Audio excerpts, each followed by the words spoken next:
നമസ്കാരം, ഞാൻ ഗീത. നമുക്കിന്ന് സ്പെഷ്യൽ മസാല ഉപയോഗിച്ചൊരു ദോശ ഉണ്ടാക്കാം. ബാച്ചിലേഴ്സിനും രാവിലെ സാമ്പാർ വെക്കാനും തേങ്ങ അരച്ച് ചമ്മന്തി ഉണ്ടാക്കാനും ഒക്കെ മടിയുള്ളവർക്ക് അധികം പാടുപെടാതെ വളരെ രുചികരമായി കഴിക്കാൻ പറ്റുന്ന ഒരു മസാല ദോശയാണിത്.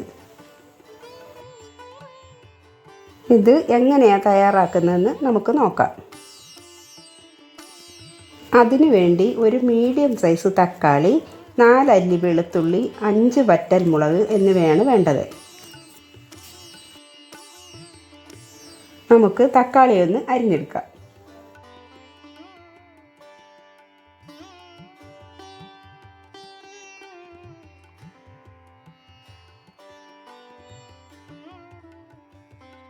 ഇനി പാൻ സ്റ്റൗവിൽ വെച്ച് ചൂടായി വരുമ്പോഴത്തേക്കും 1 ടീസ്പൂൺ വെളിച്ചെണ്ണ ഒഴിക്കാം.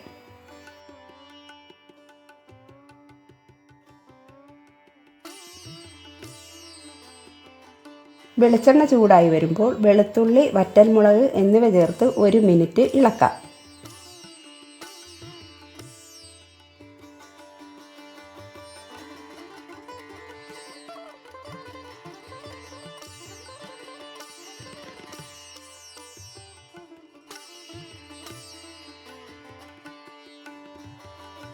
ഇനി തക്കാളി ചേർത്ത് വഴറ്റുക.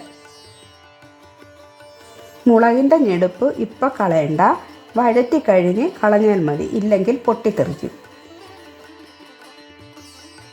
എൻ്റെ വീഡിയോ ഇഷ്ടപ്പെട്ടാൽ ഒന്ന് സബ്സ്ക്രൈബ് ചെയ്യണേ. ആ ബെൽ ബട്ടണും കൂടി പ്രസ് ചെയ്ത് ഓളും കൊടുക്കണേ.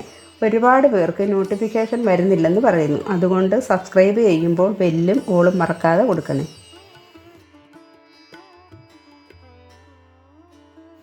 തക്കാളി വഴറ്റിക്കഴിഞ്ഞ് അത് തണുത്തതിന് ശേഷം മിക്സിയുടെ ജാറിലേക്ക് ചേർത്ത് കൊടുക്കുക. കൂടെ 1 ടീസ്പൂൺ ഉപ്പ് കൂടി ചേർത്ത് നന്നായി അരച്ചെടുക്കാം. ഈ ഒരു മസാല കൂട്ട് വെച്ച് നമുക്ക് 5 ദോശ ഉണ്ടാക്കിയെടുക്കാം. ഇത് നന്നായി അരച്ചെടുക്കണം.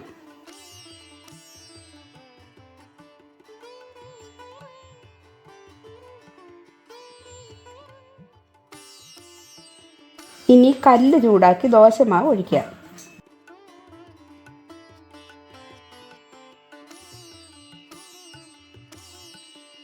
ദോശ 2 വശവും ഒന്ന് വേവിക്കണം. ഇനി അതിന് മുകളിലേക്ക് മസാല തേച്ച് കൊടുക്കുക. തിരിച്ചും മറിച്ചും ഇട്ട് വേവിച്ചെടുക്കുക. ഇതിൻ്റെ കൂടെ വേറെ കറി ഒന്നും വേണ്ട, ചെറിയ ചൂടോടുകൂടി തന്നെ നമുക്കിത് കഴിക്കാം. വീഡിയോ ഇഷ്ടപ്പെട്ടാൽ ചാനൽ സബ്സ്ക്രൈബ് ചെയ്ത് ബെൽ ക്ലിക്ക് ചെയ്ത് കൂടെ ലൈക്കും ചെയ്യണേ. നിങ്ങളുടെ കൂട്ടുകാർക്കും ബന്ധുക്കൾക്കും ഒക്കെ ഷെയർ ചെയ്ത് കൊടുക്കണേ.